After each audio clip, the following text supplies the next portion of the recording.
Alors que fait Global Bioénergie? C'est une société dont le but est de produire des oléfines biosourcées.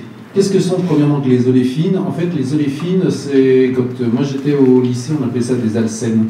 Ce sont des molécules chimiques qui ont en particulier qui sont petites et qui ont la particularité d'avoir ce qu'on appelle des liaisons insaturées, donc elles polymérisent assez rapidement, et en fait ce sont la base de toutes ce qu'on appelle les matières plastiques. Donc les matières plastiques au sens large, on souhaiterait avoir des ressources renouvelables.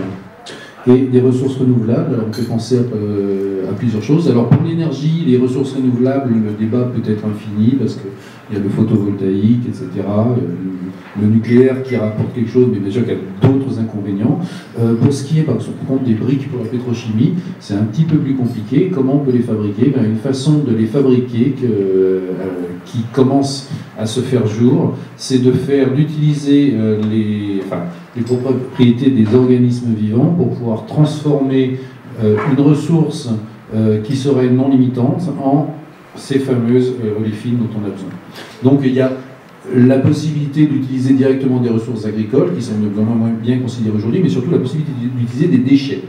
Et en particulier, typiquement, si vous parlez de certaines cultures, vous n'utilisez par exemple le maïs, vous n'utilisez que les épis. Alors qu'est-ce que vous faites du reste? Effectivement, vous pouvez le donner à manger aux animaux, vous pouvez aussi vous en servir pour on va dire, transformer ça dans d'autres produits.